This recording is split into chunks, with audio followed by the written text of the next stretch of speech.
Pessoal, eu sou o Benjamin Farias, vou falar um pouco lá dos senadores conversando com o general Vilas Boas e o Requião lá comandando, né, as perguntas e demonstrando conhecimento geral.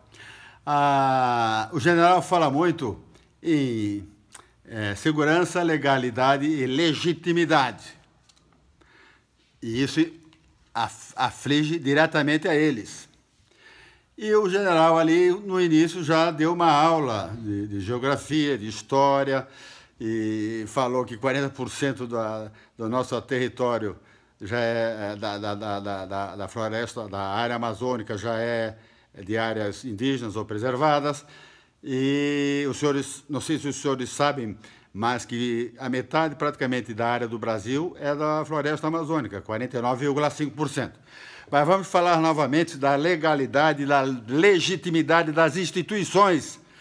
Não é só das três instituições, executivo, judiciário e legislativo. Aí o senador Requião, eu sou lá de Santa Catarina, morei muitos anos lá, tenho vários amigos lá no Paraná, empresários que exportam soja, beneficiam soja.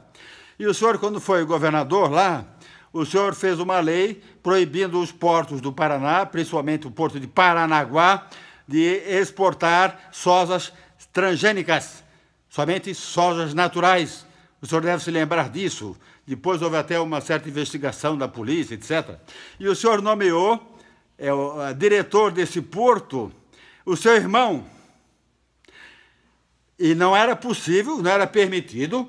O senhor fazia discursos bravios pela ambientalismo, etc., e criticava a soja transgênica.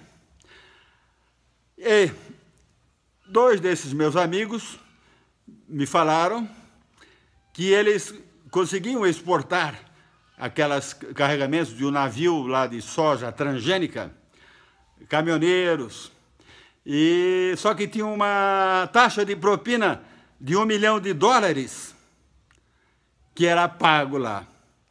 Não sei se é verdade ou não, mas esses meus amigos, um deles inclusive faliu, quebrou. Aí entra novamente a legalidade e a legitimidade das instituições.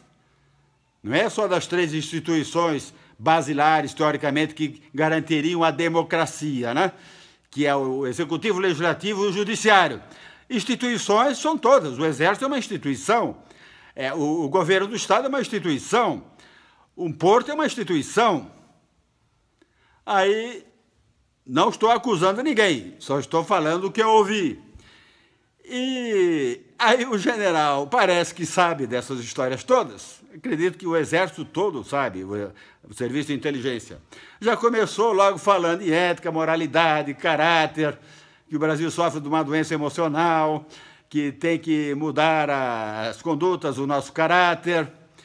E aproveitou, falou da Amazônia, dos territórios indígenas, e também não acredita que seja uma nova ordem mundial que esteja desfragmentando o Brasil, mas sim o nosso caráter, a nossa personalidade, o roubo.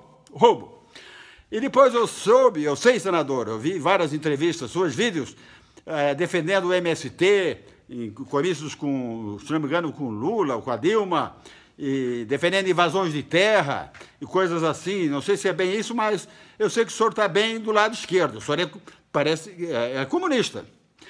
E voltando a lembrar aquelas coisas que eu tenho já falado em vários vídeos, não estou falando especificamente para o senhor, não.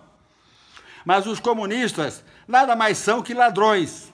Eles usam a ideologia política, de defender uma ideologia política, para roubar e conquistar territórios.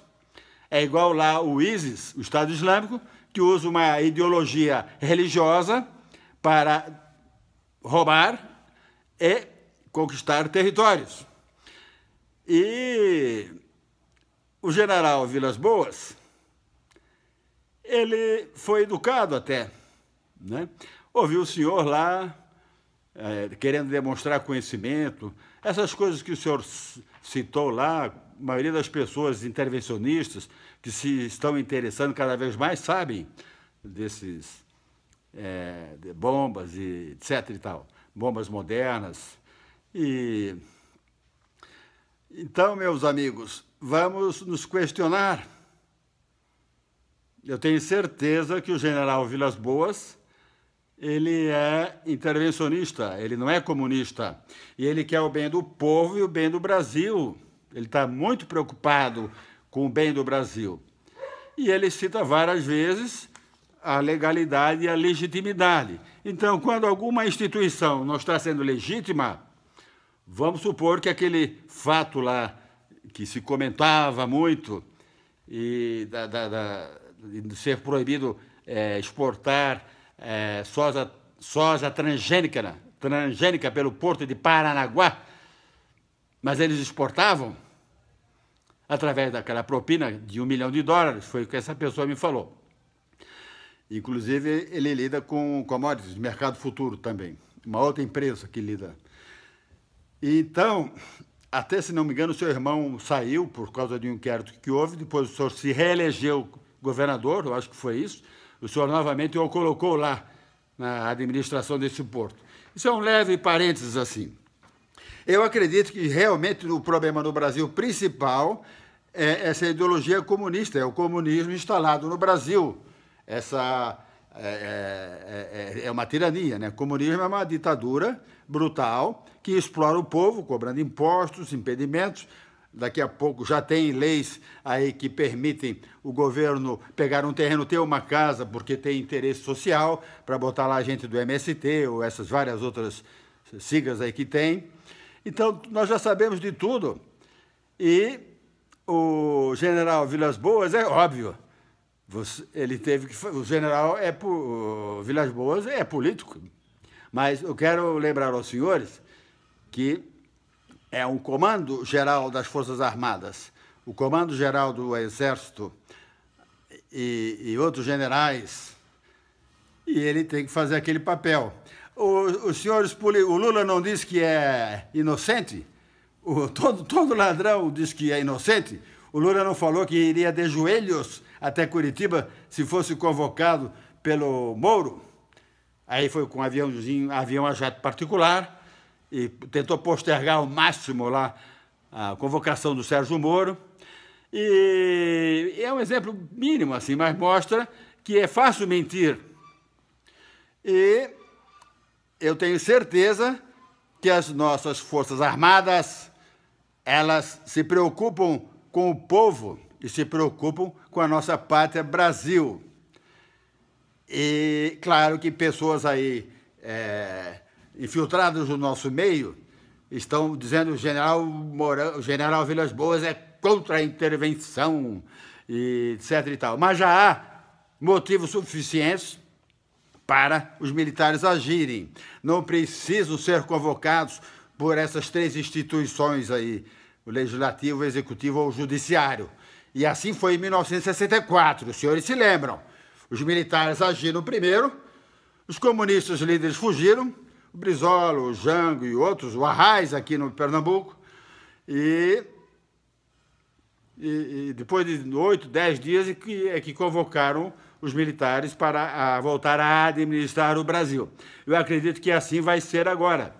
Os militares não vão esperar serem convocados, porque eles já têm motivos suficientes. E eles estão vendo a revolta, a tristeza, a ansiedade, a depressão, a agonia do povo, desde o pobre ao milionário. Os empresários estão sofrendo com pressão alta, tendo infartos, como foi o meu caso, e porque a gente vive sob uma pressão psicológica constante. A insegurança de aparecer um fiscal, ou nem aparecer fiscal, disse que foi lá na minha pousada e emite uma multa lá, eu nem sei nem sei quem assinou, e até uma causa entrei na justiça e ganhei porque ele tinha falsificado uma assinatura. Ele acabou confessando lá que ele não encontrou ninguém lá, alguma coisa assim. Ou pega a assinatura lá do ajudante ou de um garçom, alguma coisa assim. Um exemplo que eu estou dando, assim, como não tem mais leis, não tem mais direito aqui, o negócio está insustentável. É uma tirania. O pessoal, as autoridades, fazem o que querem. As autoridades, quase todas comunistas, né? Porque vocês estão no poder já aí desde do Fernando Henrique, do Sarney, começou a botar essa cambada de gente que cria burocracia para vender facilidades. Então, meu amigo senador Requião, espero não estar enganado, mas eu acho que os fatos que se sucederam na época para exportar soja transgênica pelo porto, cujo seu irmão era o diretor do porto, sejam verdadeiras. Não posso provar, mas a Polícia Federal, com certeza, deve continuar aquele inquérito que já houve, ou coletar provas, basta falar até com caminhoneiros ou com essas empresas exportadoras de soja. Um abraço, boa sorte. Amigos, Brasil é nosso. Brasil é nosso. Somos nós, com nossos impostos, é que pagamos essas propinas. São desviadas dos vários bancos, BNDES principalmente, fundos de pensão, fundos de investimento, fundo de garantia, porra. E eles pegam o nosso imposto, roubam e se elegem para continuar roubando a população. Então você é empresário, mesmo empresário grande, médio, pequeno, micro, grandes, pode ser supermilionários, multimilionários. Vocês têm que tomar consciência e participarem das manifestações. É bom, porque você já deve estar devendo muito, já estão quebrados e talvez até vão falir, ou vão deixar dívidas milionárias enormes para seus familiares. É possível mudar. É possível mudar. E os militares sabem administrar melhor que políticos e partidos políticos. E, com certeza, irão criar um movimento para a mudança da moral, do caráter, da ética. Isso usando, assim, publicidade e merchandising até nas novelas e coisas assim. Um abraço, pessoal. Boa sorte para todos nós. Fé, força, esperança. Acreditem nas nossas Forças Armadas. Elas nunca foram comunistas. No Brasil nunca existiu nenhuma Força Armada comunista. Os poucos que existiram em 64, os próprios militares que assumiram em 1964 prenderam alguns militares que eram comunistas, ou ligados ao Jango, ligados ao Brizola, viu? Se bem que o Vilas Boas disse que conseguiu reunir todos no pensamento monolítico, e quando o Mourão fala que não é comunista e o Exército não aceita o comunismo, e fala da luta patriótica, da melhorar a autoestima, o orgulho de ser brasileiro, ele está falando pelo senhor, está falando por todas as Forças Armadas, ele está falando pelos comandos das Forças Armadas. Então, é óbvio que o general Vilas Boas não é comunista. Um abraço, pessoal. Boa sorte, bons momentos.